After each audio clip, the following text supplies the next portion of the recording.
Assalamualaikum warahmatullahi wabarakatuh.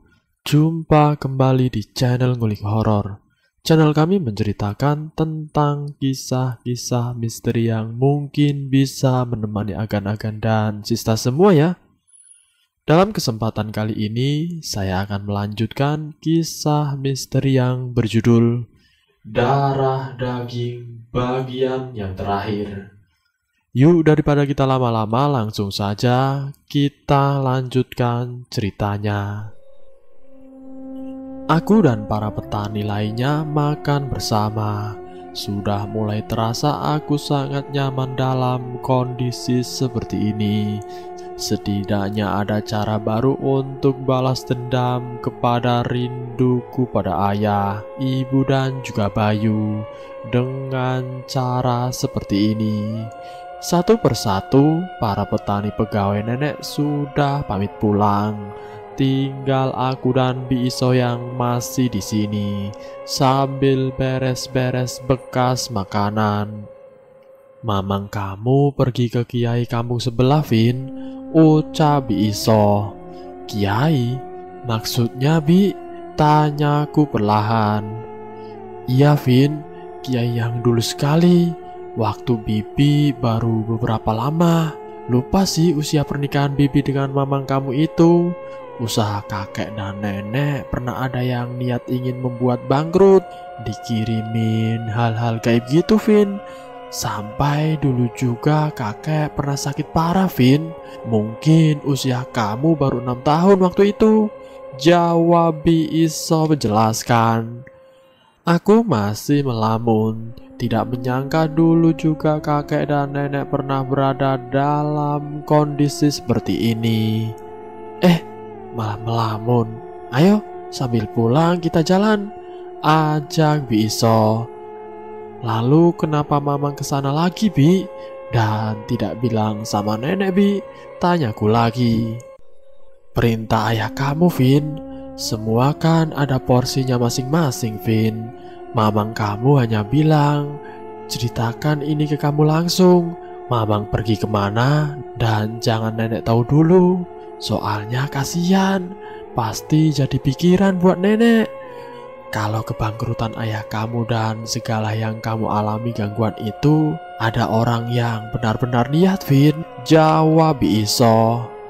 Kopi yang baru saja aku seduh telah selesai. Niatku mau membawa kopi ini ke dalam kamar dan aku mau melanjutkan bermain game.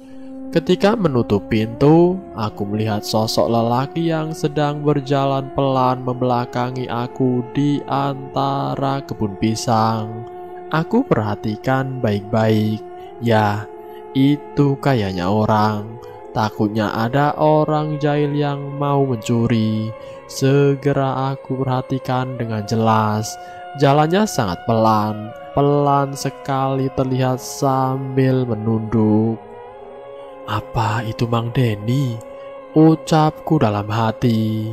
Beberapa menit aku perhatikan tidak sangat jelas, tapi masih terlihat orang itu diam mematung, tidak bergerak. Astagfirullah, ucapku kaget. Segera aku menutup pintu dengan kencang dan berjalan menuju kamar dengan cepat. Di dalam kamar aku langsung duduk terdiam.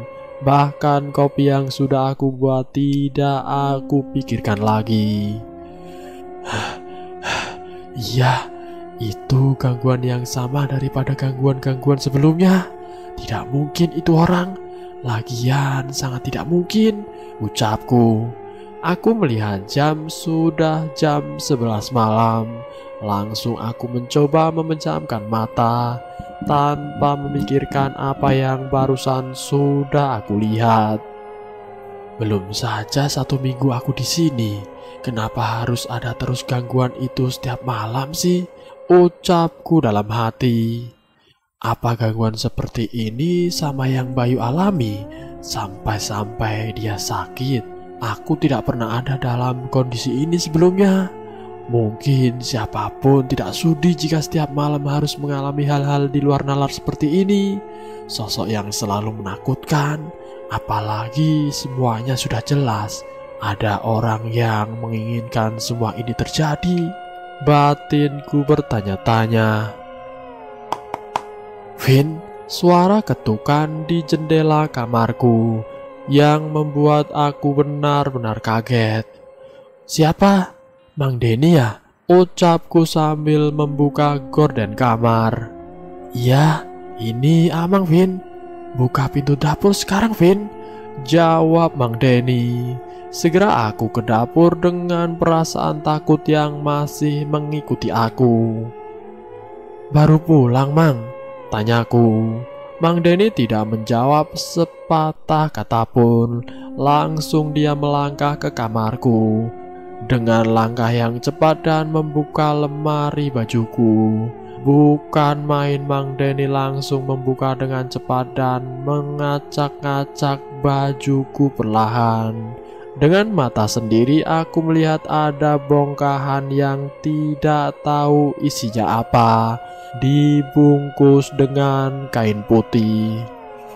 Baunya adalah bau yang semalam sebelumnya pernah aku cium dan tersimpan di saku jaket yang pernah aku gunakan sebelumnya. Saat perjalanan menuju ke sini aku masih benar-benar ingat. Segera Mang Denny berjalan membawa bongkahan yang bentuknya hanya seukuran bungkus rokok itu keluar.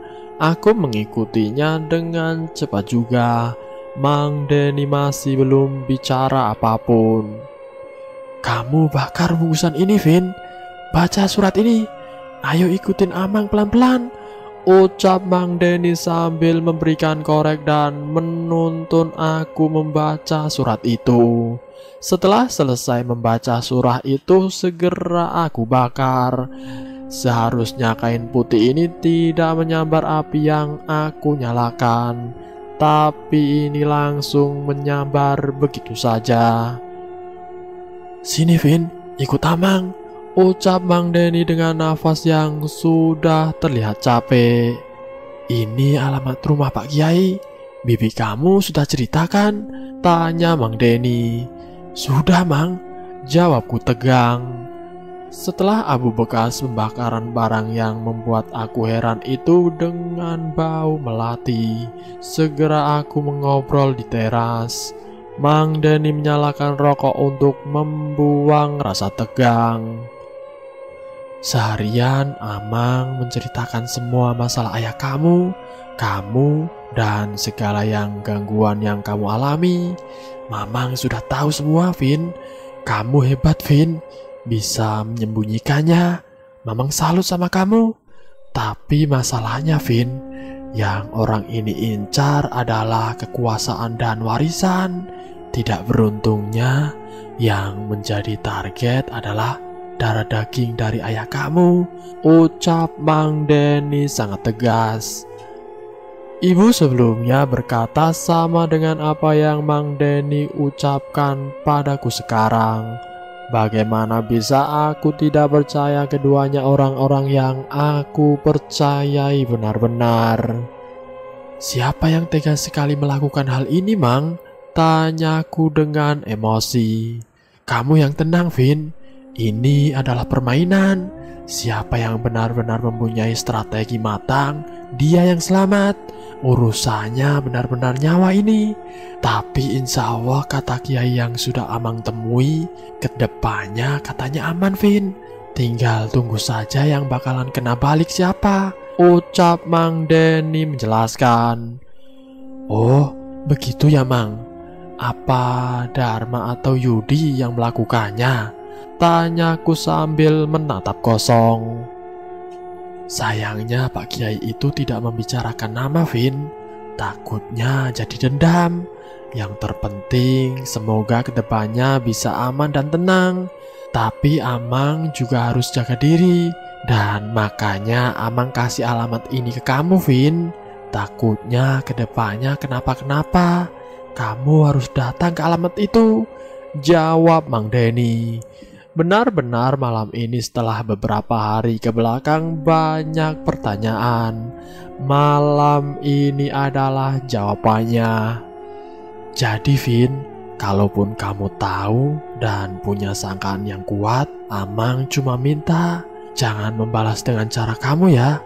Pencipta alam dan segala isinya termasuk yang menciptakan kita pasti punya cara tersendiri untuk membalasnya. Kamu paham, Vin? Ucap Mang Denny. Iya, Mang. Kevin paham sekali. Bongkahan yang kita bakar itu isinya apa sih, Mang? Tanyaku masih belum puas.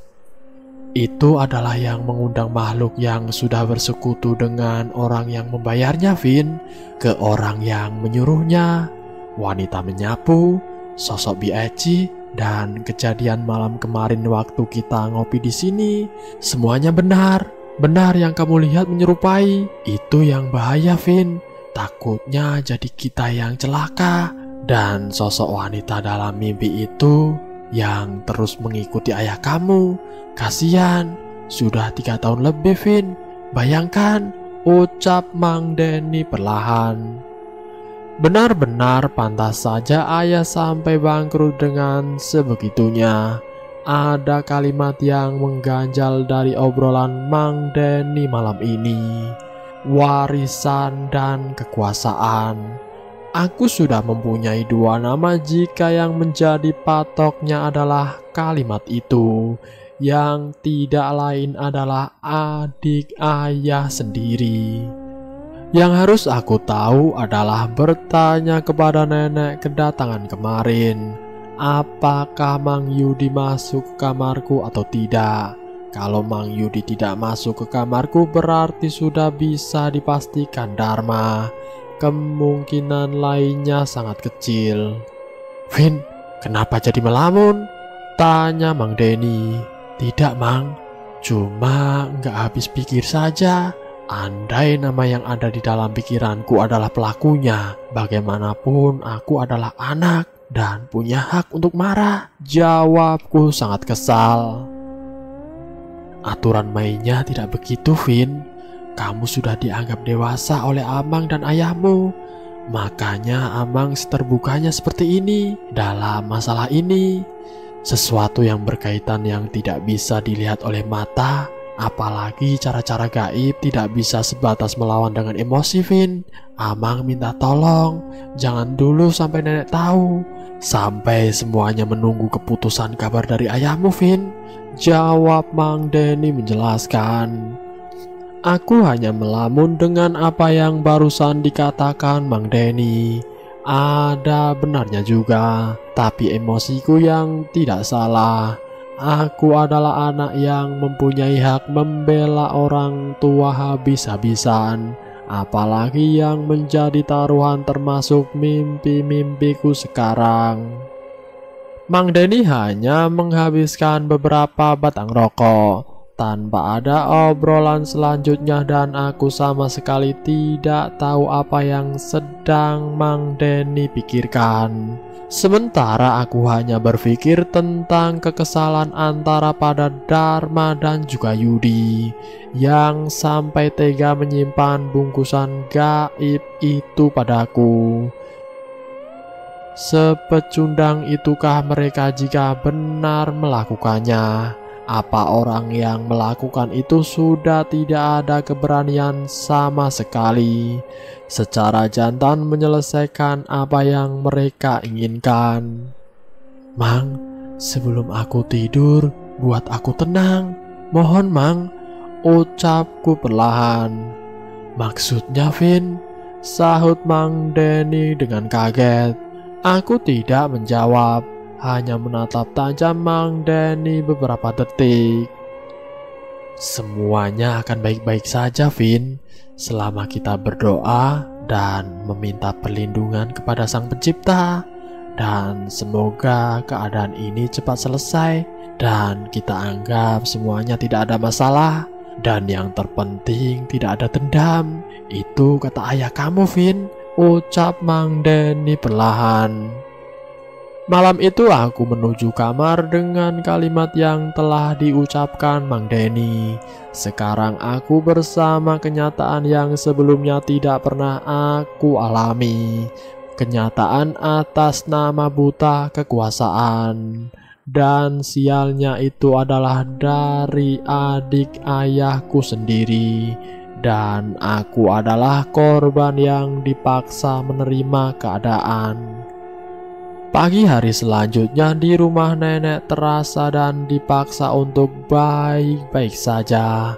Untuk anak seumuran aku tentu tidak bisa menyembunyikan rasa penasaran yang ditutupi oleh rasa ketenangan. Itu sama sekali tidak bisa. Di meja makan pagi ini, aku, Mang Denny, Bi Iso, dan nenek seolah semuanya baik-baik saja. Niatku untuk bertanya tidak bisa aku tahan lagi. "Nek, waktu Mang Yudi kesini masuk ke kamar aku ya?" tanyaku tiba-tiba setelah selesai makan. "Tidak tahu, Nak. Cuma memang Yudi bilang ingin lihat kamar kamu, di mana kamu tidur. Karena memang dulu itu bekas kamar dia, Nak." "Memangnya kenapa, Nak?" tanya nenek heran. "Mungkin mamang kamu itu hanya pengen memastikan keponakannya tidur enak, Vin, biar kamunya betah di sini," jawab Mang Denny, tiba-tiba menyambar apa yang akan aku omongkan.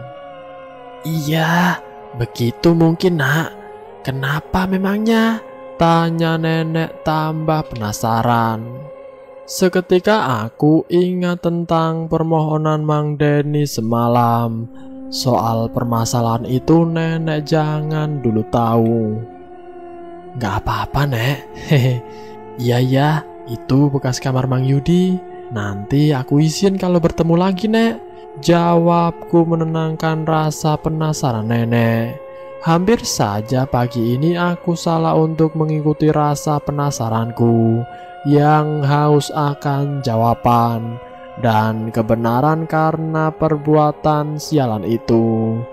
Dan jawaban dari nenek sedikit membuat aku harus membenarkan pertanyaanku semalam. Yudi dan Dharma semuanya sama. Segera aku menuju kebun dengan Mang Denny, mengerjakan apa yang menjadi target agar semuanya bisa memperbaiki dengan perlahan. Siapa tahu saja bisa memperbaiki ekonomi dengan berkebun.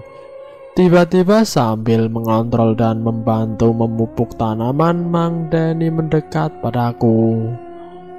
"Mamang salut dengan sikap dan kesabaran kamu. Bergelut dengan nafsu di meja makan barusan, Vin," ucap Mang Denny. "Maksudnya, Mang?" tanyaku. "Andai tadi kamu keceplosan dan menuduh Yudi pelaku yang menyimpan bingkisan gaib itu, mungkin nenek bisa tahu hari ini juga. Dan keadaan bisa kacau, Vin. Menyangkut keluarga, ini yang menjadi masalah, Vin. Tidak semua tentang darah daging itu salah. Kamu memang benar darah daging ayah kamu. Tapi sayang, ada yang ingin semua tidak baik-baik saja, Vin," jawab Mang Denny. "Karena itu juga alasan orang itu incar adalah darah dagingnya ayah?" tanyaku. "Iya benar, sebegitu takutnya orang yang melakukan itu. Sampai kamu dan Bayu juga sama. Sekarang untuk melawannya, tunjukkan kalau kamu baik-baik saja dengan keadaan ini dan bisa bangkit," jawab Mang Denny. Benar apa yang dikatakan Mang Denny membuat aku harus membuktikan. Tapi sisi lain hati manusia sama, karena nafsu dan emosi sejatinya adalah abadi dalam manusia. Masih ada dan haus akan kebenaran dan jawaban yang secepatnya ingin aku ketahui. Hari-hari selanjutnya aku hanya menerima kabar baik tentang ayah di sana, di kota J, dan juga ibu, begitu juga Bayu. Kabar tentang bagaimana kelangsungan masalah itu perlahan lenyap. Karena aku disibukkan dengan berkebun dan mengolah kebun pisang nenek yang baru saja hari ini selesai panen. mendapatkan untung yang lumayan, bahkan terbilang besar untuk pertamaku dari mengontrol panen pisang. Walau aku juga tidak lupa itu berkat nenek. Aku simpan baik-baik hasil ini. Keadaan kebun sayuran sudah mulai berjalan sebagaimana mestinya. Dan segala gangguan yang pertama kali aku datang ke sini juga sudah sekali tidak sama sekali. Sekarang aku merasakan sejatinya berusaha dan belajar berdoa memperbaiki juga ibadahku. Bertukar kabar dengan ibu, segala cerita aku di sini adalah kebahagiaan yang tidak ada duanya. Apalagi Bayu yang sudah siap melanjutkan sekolah di sana dengan kasih sayang eyang dari ibu yang sama baiknya adalah kebahagiaan lainnya yang sekarang aku sangat nikmati. Sampai pada suatu hari, 1 bulan lebih di sini aku tinggal. Aku mencoba bertanya pada Mang Denny tentang map coklat yang pernah Dharma berikan pada nenek. Kemudian aku suruh membuangnya. Map itu berkas kuasa, Vin. Dharma dan Yudi sangat menginginkan kekuasaan atas hak tanah ayahmu yang sekarang kamu jadikan kebun sayuran itu, jawab Mang Denny. Pantas saja, Mang. Nenek tidak sama sekali membukanya, jawabku. Semalam kabar baik datang dari ayahmu, Vin. Keadaan soal kebangkrutan usaha ayah kamu itu, kalau seperti orang sakit, semuanya telah sembuh, Vin. 1 bulan ada kamu di sini, alhamdulillah dengan cepat membaik. Kalau kamu ada dendam, biarlah dendam itu menjadi maaf ya, Vin, jawab Mang Denny. Maksudnya, Mang? Tanyaku heran. Nanti malam saja kamu telepon ayahmu. Dia sudah siap dan sudah ingin sekali bicara pada kamu, jawab Mang Denny. Hari ini adalah hari terbaik dengan kabar terbaik, karena keadaan yang perlahan aku terima adalah keadaan yang sebenarnya mendewasakanku. Di sini walau jauh dari harapanku, setidaknya balasannya sangat luar biasa merubahku. Malam yang ditunggu datang. Segera aku telepon ayah dengan menggunakan HP Mang Denny. Halo ya, ini Kevin, ucapku. Iya Vin, gimana berkebun dan berbisnis sayuran? Begitu menyenangkan bukan? Dengarkan ayah Vin. Maafkan ayah untuk segala hal yang sudah terjadi. Ayah tidak bisa berkata lebih. Pecundang itu adalah ayah, dan gagal itu adalah ayah juga. Andai keadaannya semua membaik cepat, izinkan ayah untuk membalas kesalahan ayah padamu ya Vin, ucap ayah sangat tegas. Tidak usah berkata seperti itu ya.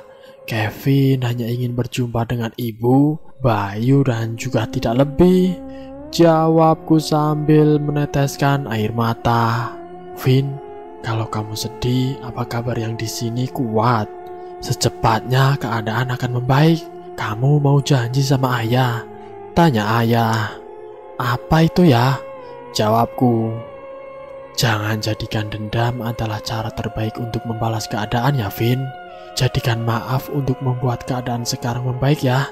Alhamdulillah semuanya selesai sebagaimana mestinya, dibantu Pak Kiai di situ dan guru Eyang di sini juga. Sekarang saatnya buktikan ayah dan kamu adalah laki-laki dan sisanya juga adalah berjuang, sahut ayah menjelaskan. Apa seperti ini obrolan sesungguhnya dengan seseorang ayah? Karena keadaan dan juga jarak membuat keadaan keluarga menjadi seharmonis ini. Malam ini aku paham. Selanjutnya yang akan aku perbuat apa dan memberi jarak pada dendam yang aku tanam. Walau penasaran siapa pelakunya, tidak benar-benar aku lupakan begitu saja. Vin, bangun. Hah? Iya, Nek. Ini masih pagi sekali. Jawabku sambil melihat jam, sudah 4:30 pagi. Bahkan azan subuh juga belum berkumandang. Cepat bangun, ada kejadian aneh di kebun. Segera menyusul ke sana ya. Nenek mau ke sana juga sekarang. Ke kebun buru-buru, ucap nenek tergesa-gesa. Segera nenek pergi begitu saja. Aku belum sadar sepenuhnya. Pertama masih kaget dan kedua masih pagi sekali dan ada apa. Segera aku bangun, langsung hanya mencuci muka, langsung meninggalkan rumah dan berjalan cepat menuju kebun. Dari kejauhan sudah tercium bau busuk sayuran karena juga angin pagi sangat lumayan kencang. Tumben bau busuk seperti ini, pikirku dalam hati. Segera aku sampai dan melihat Mang Denny sedang berkeliling, menyoroti dengan lampu senter hampir semua bagian kebun aku dan nenek. Nenek masih terdiam mematung dan aku di sebelahnya masih terheran. Apa yang terjadi? Kejadian apa? Biso dan satu orang petani perempuan melakukan hal yang sama. Mang Denny ditemani petani laki-laki berdua bolak-balik melihat dan menyoroti satu persatu sayuran yang hari ini akan dipanen. Kenapa, Nek? Ini ada apa? Tanyaku. Semua sayuran yang akan dipanen hari ini busuk semua, Vin. Lahan nenek dan lahan kamu juga sama, jawab nenek perlahan. Kok bisa sih, Nek? Kemarin aku cek masih segar-segar semuanya, jawabku heran. Nenek tidak menjawab lagi, hanya terdiam mematung. Aku segera berjalan menuju ke Mang Denny. Mang, semuanya busuk? Tanyaku. Ya, Vin. Aneh, baru kali ini dan semuanya busuk.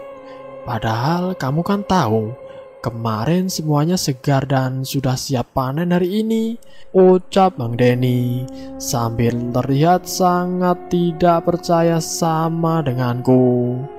Kalau begini, apa penyebab biasanya, Mang? Tanyaku. Ini benar-benar aneh, Vin.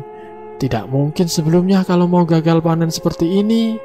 Karena busuk seperti ini pasti Amang tahu dan paham awalnya gimana.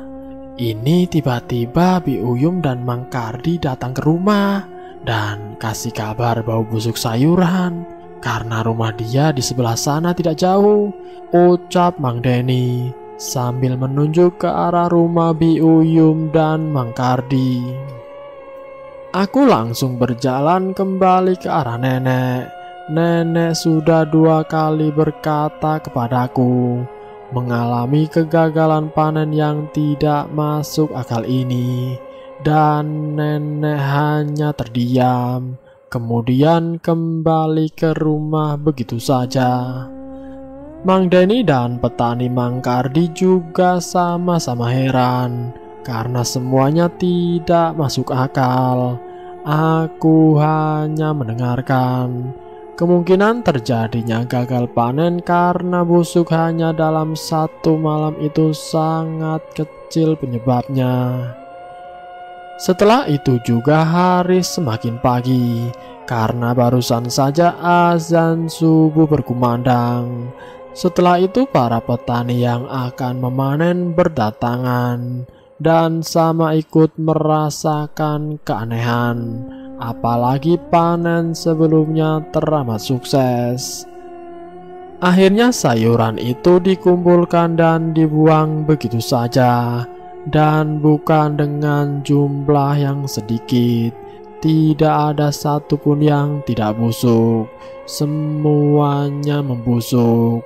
Mang Denny mengajak aku segera pulang tanpa ada obrolan apapun. Masih merasa kaget dan tentunya heran. Kemudian dari pagi sampai siang Mang Denny dan nenek hanya mengobrol segala kemungkinan logis yang terjadi. Dan tidak lupa juga nenek suruh mengabari Asep kepada Mang Denny untuk menceritakan kejadian gagalnya ini. "Den, jangan kasih tahu Yudi atau Dharma, ingat," ucap nenek. Setelah Mang Denny mengabari ayah, Mang Denny mengobrol lagi dengan nenek. Herannya tidak lama dari Mang Denny telepon ayah, aku mendengar suara mobil. Tanpa disuruh aku langsung berdiri dan melihat mobil Mang Yudi datang. "Siapa nak?" tanya nenek. "Mang Yudi, Nek," ucapku heran. "Kamu telepon Yudi, Den?" tanya nenek. "Tidak, Nek, sama sekali tidak," jawab Mang Denny sama herannya dengan aku juga nenek. Tidak lama Mang Yudi masuk, kita bertiga masih kaget dengan kedatangan Mang Yudi yang bilang kebetulan ada perlu dengan Mang Denny dan melihat di lahan kebun yang banyak sayuran numpuk membusuk. "Kenapa bisa semuanya begitu, Nek? Si Denny sudah tidak becus mengurus kebun atau gimana? Tadinya aku mau bertanya soal pisang ke dia. Tahu gagal begini jadi ragu," ucap Mang Yudi dengan nada datar. "Bukan salah Denny, lagian cuma ditinggal 1 malam langsung membusuk begitu. Sudahlah, jangan menyalahkan dia kamu, Yud. Kalau ngomong yang sopan, walau Denny di bawah kamu umurnya," jawab nenek tegas. Aku kaget apa yang dikatakan Mang Yudi. Seberani itu bicara dalam kondisi yang seperti ini. "Ya jelas dong, Nek. Siapa lagi yang mengurus semua kebun? Kan si Denny doang. Masa gagal mau nyalain si Kevin? Kan dia baru berhasil panen bulan kemarin," ucap Mang Yudi. "Jangan menuduh begitu, Kang. Aku bukan setahun 2 tahun di sini. Kenapa berani sekali bicara seperti itu? Dan jangan bawa-bawa nama Kevin," jawab Mang Denny dengan emosi. "Sudah, jangan malah berantem. Sudah kamu diam, Denny. Dan kamu Yudi, apalagi keperluan kamu kesini?" tanya nenek. "Aku kan bilang, daripada rugi seperti ini, bukan rugi kecil. Ini rugi besar, Nek. Sudahlah, tanah Asep itu kasih ke aku. Aku pinjamkan ke bank untuk aku modal. Lagian si Kevin mana bisa berkebun kalau gurunya saja Denny menggagalkan usaha nenek dengan jumlah yang sangat besar. Ingat Denny, dan kamu juga Kevin, kerugian ini gara-gara kalian," ucap Mang Yudi sangat emosi. Aku sudah tidak bisa menahan rasa sabar lagi dengan ucapan yang sebegitu teganya keluar dari mulut Mang Yudi. "Kerugian? Amang bilang ini kerugian. Terus apa hubungannya dengan bukan hak Amang ingin tanah ayah? Minimal kalau Amang ingin dengan cara baik, jangan dengan cara menyalahkan atau mengambil bukan haknya. Sudah tidak mampu bisnis, masih berharap kekuasaan, dan gila warisan juga," ucapku sama emosinya dengan Mang Yudi. Tiba-tiba nenek dan Mang Denny melihat ke arahku seolah tidak percaya dengan perkataanku barusan. Hebat sekali, anak kecil sudah berani bicara seperti itu. Pantas saja ayahnya bangkrut, mendidik anak pun tidak becus. Dan sekarang dengan si Denny pembantu itu, kamu membuat nenek sendiri menjadi sama ruginya. Sebentar lagi juga pasti bangkrut, sama seperti ayahmu, ucap Mang Yudi dengan keras. "Yud, sudah cukup. Keluar kamu dari rumah saya. Sebelum saya bersumpah mengutuk kamu dengan ucapan saya. Saya ini ibu yang membesarkan kamu. Saya ini ibu kamu. Pergi sana," ucap nenek sambil berdiri dan menangis. Andai hanya aku dan Mang Denny, aku yakin Mang Yudi sudah pasti diberi pelajaran fisik oleh Mang Denny. Karena aku juga sama manusia yang mempunyai batas kesabaran. Akhirnya Mang Yudi pergi seolah tidak percaya dengan apa yang dikatakan nenek.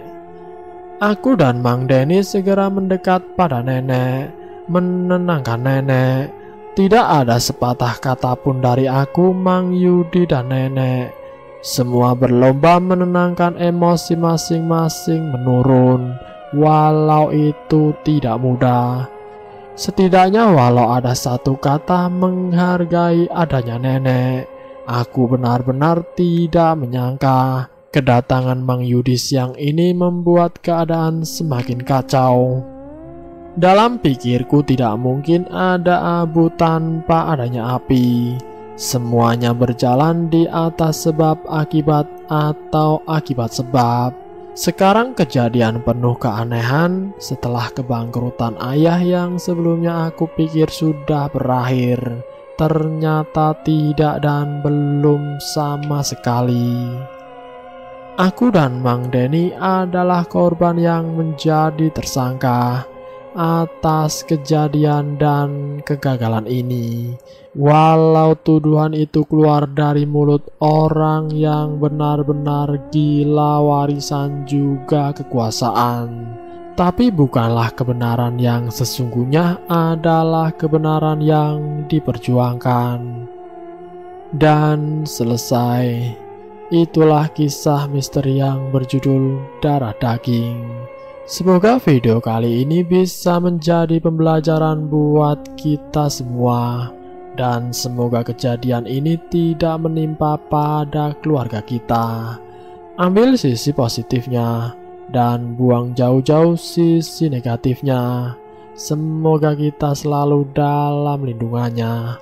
Terima kasih sudah mampir di channel kami. Jika kalian tertarik dengan video kami, silahkan tekan tombol like, share, dan komen. Tekan subscribe untuk mengikuti video kami selanjutnya. Wassalamualaikum warahmatullahi wabarakatuh.